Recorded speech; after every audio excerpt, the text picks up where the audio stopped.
booddee soolishaan xiqqeetti jalqabee jechaadha. Erga araaramaniin booda kontentiiwwanii tokko soolishaan hojjechuu gaafa jalqabu viidiyoo ba'uufii dide.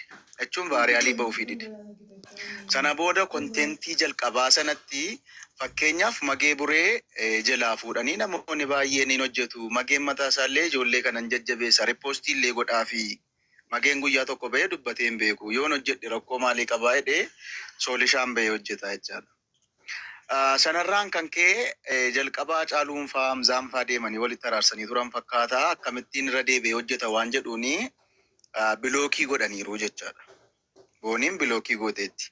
Waa'ee Hacaaluu laalchisee deemaa viidiyoo Hacaaluu deemaa laalaa hundi keessan. Gaafa isheen of ajjeesti anaanillee bilookii na gootee jirti. Namoonni itti dhiyoo jirtan adaraa birmadhaa jedheera. Deemaa jala laalaa hundi keessan. Ana Hacaaluu eenyuma walitti sinne nama walitti siqus mini nama walii bilbilus mini dhugaa yoo dubbatan immoo dhugaan ilmoo waaqaati. Dhugaan har'a sobdee borii waan kaaddu miti. Deemaa viidiyoo sana laalaa hundi keessan isin nama 310 jira sirra. Anaanillee bilookii na gootee jirti. Namoonni itti dhiyaatan adaraa lubbuu mucaa kanaa qaqqabaa maaloo jedheera. Dhageessanii? Soolishaas bilookii gootee jirti. Soolishaan akkamittiin bilookii ta'e kontentii kanaan dura erga walitti araaramaniin booddee hojjetaa ture. Ani Hacaaluudhaa gadi ba'ee guyyaa tokko boonii arrabsee boonii irratti viidiyoo hojjetu hin arginen. Namoonni argitanii hin sobdenaan jechuu dandeessu. Dooktar Hamzaadhaa guyyaa tokko boonii irratti viidiyoo hojjete hin arginen. Iskoodhaa hojjete hin arginen. Maqaa iskoon illee achi keessa hin jiru. Dhageessaniittu mini? Ani hin arginen. Isinii galee garuu immoo bilookiin kana ture waa'een bilookii kana dheeshi dhuguman isinitti himaa yooniin dhugaa kana barbaadu osoo ta'e baay'ee ankaleessa dheengadda isinitti himaan ture laa hunda keessanitti irraanuu dhiibaniiru wanti jiru akka gaariitti deemaa hin jiru. Diraamaatu hojjetamaara. Diraamaan kun immoo dhufaa hidhee isinitti himaan ture mana kootti mana Dooktar Hamzaattis dhugaa waaqa. Haqii boonii wanti ba'u tokkoyyuu hin jiru. Diraamaa qindaa'ee gadi baa bakka haalleqe.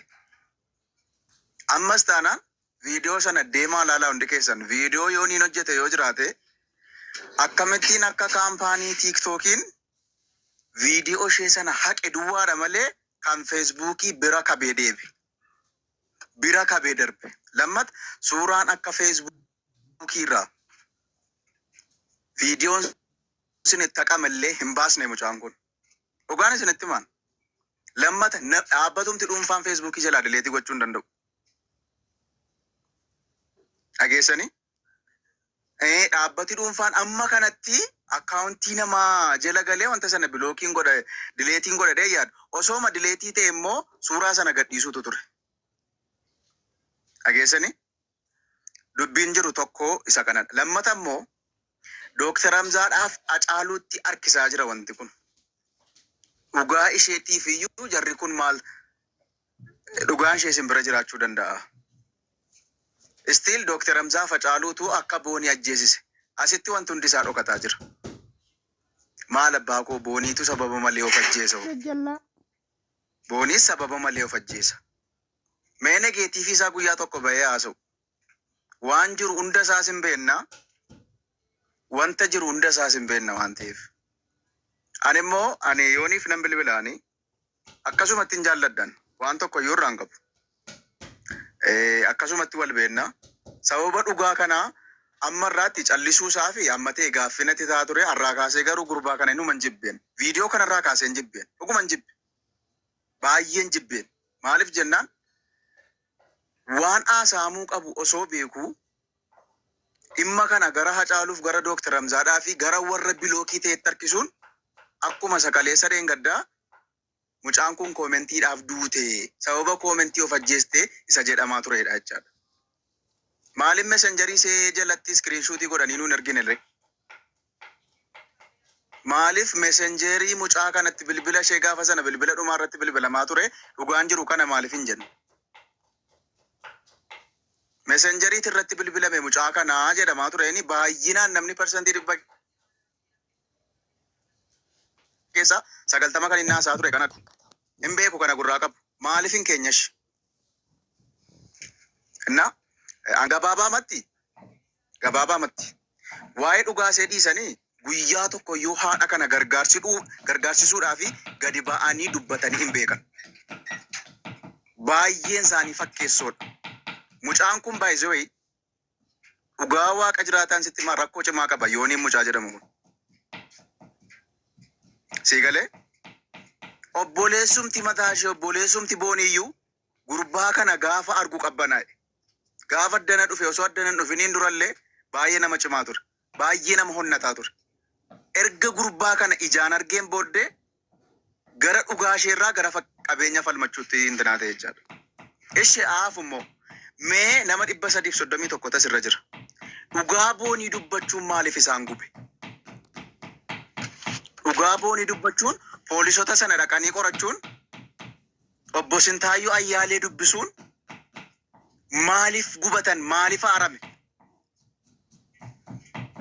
Ijoolleen Naqamteetti iddoo tokkotti walitti qabamanii akka reeffa ishee simatan, ijoolleen Gimbii akka simatan.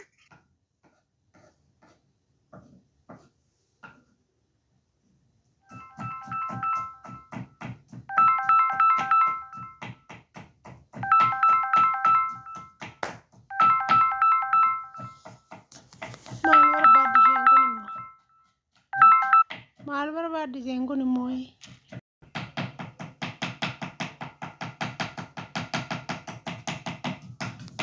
Mataa isaa gara laayiviitti fiduudhaaf illee dhiisii ati hin jarjarinii. Baay'ee nama qaxaleedha chuuchaa waliin. Waan jiru sababa keefu mormaa sababa tureef dhiisii bor nama faana jiraatta. Sittin himaan Waaqayyoo gaafa arraba kee kanaan soban dubbatte yoo taate sitti faradama dhugaan sitti himaan. An olaadamaa ta'een soboon. Siigalee dhiisii bor nama wajjin jiraattu inni du'eera bor nama hin dhabinii. Sittin himaan bor abbaa barbaadde duukaa jiraachuudhaafi ajjeesaa duukaa jiraachuudhaafi abbaa barbaadde duukaa jiraachuudhaafi har'a nama faanatti hin duulinii wanti jedhamu tokko hin jiru. Abbaan barbaaddan cuucaa olii bilbilaa gaafadha. Dhageessanii waa'ee mucaa kanaatiifis wanti nuu kaffalamu tokko hin jiru. Fooloowersiin amma kanatti beekamtii keenya dabalus hin jiru. Kaleessa dheengadda kontentii makeenya hojjenna. Ani meebi warra bilookii keessas hin jiru. Waa'ee maqaan dhaame keessas hin jiru. Addadhaan iskoonis akkasi. Gin diraamaan taate kun baay'ee na ajaa'ibenan. Gara Amzaadhaaf gara Asheetuutti qabanii gara Hacaaluutti qabanii akkasidha. Isaantu akkas ta'uu qaba. Warra kaleessa iyyaa ture jechuun ijoolleen kun yoo xiqqaate haqi mucaa kanaa aba'u jedhanii amma yoo xinnaate mana Dooktar Hamzaatti qarshiin hedduu haadha gargaarameera. Mana Sooyyeetti namni akkaawuntii ishee maxxansaa jedhee haadha kanaa fi qarshii 20,000 qarshiin 30,000 darbaa tureera. Yoo xinnaate mana kootti naannoon birrii 30,000 wayii walitti qabameera haadha kanaaf. Dhugaan isinitti himaa. Dhageessanii kan dagalee tokko citaa maagaraa tokko namaan laanne mana bal'isii nama gorsiti jedhan. Kan haadha tokko sumuunii guyyaa tokko gargaarsisanii hin beennellee mee nuun Dooktar Mubaarak Musammaa dubbisnee Maakii dubbisnee ijoolleewwan vaariyaalii qaban dubbisnee ammayyuu haadhi gargaaramuuf dheengaddaa wanti hojjetamaa jiru jira jennellee laayifii taasaa turre. Mee isinitti hirmaadheera jedhee nutti taasise beeka. An baay'ee haasa'uun barbaadu garuu dhuguma dhugaan isinitti himaa borii gurbaa Majoosii jedhamu kana faana jiraatee